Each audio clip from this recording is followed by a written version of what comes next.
एक ऐसा गांव जहां एक साथ 23 बच्चे गांव की मिट्टी में दफन हो गए। एक ऐसा गांव जहां एक साथ 23 बच्चों की किलकारी, वो आंगन में खेलना कूदना, साथ स्कूल जाना और घर आकर माँ के पल्लों से लिपट जाना, ये सब एक झटके में खत्म हो गया। सोचिए कैसे जीता होगा वो परिवार जिसने अपने जिगर के टुकड़े को उसी मिट्टी में दफनाया होगा जिस मिट्टी से वो खेला करते थे। लेकिन होनी को कोई नहीं टाल सकता, इस बात से भी आप इनकार नहीं कर सकते। वही हुआ छपरा जिले में, जहां एक गलती के शिकार एक साथ 23 बच्चे हुए। और आज भी जब उस गलती को लोग याद करते हैं तो मानो जैसे मातम छा जाता है। बताते हैं आपको आगे खबर में कि कैसे एक साथ 23 बच्चों को दफनाया गया था और कैसे आज भी छपरा के उस गांव में मातम पसरा हुआ है। लेकिन उसके पहले नमस्कार, आप जनता जंक्शन देख रहे हैं और मैं आपके साथ वंदना। 16 जुलाई, ये तारीख बिहार कभी नहीं भूल सकता। और खासकर बिहार के सारण जिले का वो गांव जहां एक साथ 23 बच्चों ने इसी तारीख को 9 साल पहले एक साथ गांव को अलविदा कहा था, और वो भी एक गलती की वजह से। जी हाँ, सारण जिले के मशरक प्रखंड के गंडामन गांव की खबर आपको हम बता रहे हैं, जिस गांव में आज भी मातम पसरा हुआ है।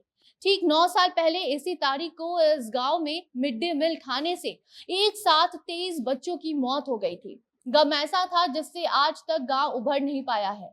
और हर साल आज के दिन बरसी मनाई जाती है बच्चों की। इस साल भी वही हुआ और एक बार फिर सबके नजरों के सामने वो रूह को कपा कपा देने वाला मंजर सामने आ गया। जिस मामले में स्कूल प्रशासन की लापरवाही सामने आई थी, उन पर केस भी चलाया गया और उन्हें सजा भी हुई। लेकिन सजा मात्र वो अपराध नहीं था जो अपराधी को सजा देने के बाद भूल ही जा सके। आज भी उस घटना को याद कर लोग सिहर उठते हैं। मिड डे मील में लापरवाही के शिकार हुए 23 बच्चे 16 जुलाई 2013 को मशरक प्रखंड के धर्मासती बाजार के पास घंडामन गांव के सामुदायिक भवन में प्राथमिक विद्यालय में गए हुए थे, जहां मिड डे मील खाने से 23 मासूम बच्चों की दर्दनाक मौत हो गई थी। मिली जानकारी के मुताबिक 16 जुलाई को रसोइया ने एक बच्चे को स्कूल की प्रधान शिक्षिका मीना देवी के घर से सरसों का तेल लाने भेजा था। सरसों तेल के डिब्बे के पास छिड़काव के लिए तैयार कीटनाशक रखा हुआ था। बच्चे को पता नहीं चला और बच्चे ने तेल के बदले कीटनाशक का घोल लाकर उस जो खाना बनाने वाली थी उसको दे दिया, जो बिल्कुल सरसों के तेल जैसा ही देखने में था। जिसके बाद रसोइया जब सोयाबीन तलने लगी तो उसमें से झाग निकलने लगा। और जब उसने इसकी शिकायत मीना देवी से की तो मीना देवी ने उसकी बातों पर ध्यान नहीं दिया और कहा कि जैसा बन रहा है वैसा ही तुम खाना बनाओ। और खाना बनाकर तैयार हो गया और जब बच्चों को दिया गया तो बच्चों ने खाने का स्वाद खराब होने की शिकायत भी की थी। बच्चों की शिकायत को नजरअंदाज करते हुए मीना देवी ने डांट कर उन्हें भगा दिया था। कुछ देर बाद ही बच्चों को उल्टी और दस्त शुरू हो गया और फिर देखते ही देखते 23 बच्चों ने स्कूल में ही दम तोड़ दिया। जिसके बाद 23 बच्चों की मौत को लेकर मशरक थाने में प्राथमिकी भी दर्ज कराई गई। जांच हुई तो स्कूल के प्रशासन की लापरवाही सामने आई और प्रधान शिक्षिका मीना देवी के साथ उनके पति अर्जुन राय को भी आरोपी ठहराया गया और फिर उनकी गिरफ्तारी हो गई।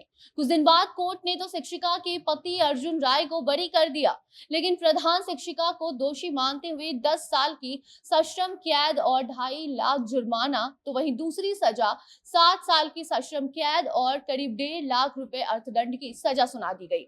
जिसके बाद गांव को भी सरकार ने गोद ले लिया, यानी कि गांव सरकारी हो गया। जिसके बाद अब गांव में विकास का मानो मेला लग गया। गांव में स्कूल की नई बिल्डिंग, स्कूल, कॉलेज, शुद्ध जल की सुविधा, गांव के सड़कों की मरम्मत कराई गई, पूरे गांव में बिजली की व्यवस्था दी गई। पीड़ित परिवारों सहित गांव के बाकी लोगों को भी पक्का घर दे दिया गया है और उन्हें यहाँ तक कि उन्हें पेंशन योजना की भी शुरुआत उस गांव में नहीं थी, लेकिन उस घटना के बाद पेंशन योजना की शुरुआत की गई।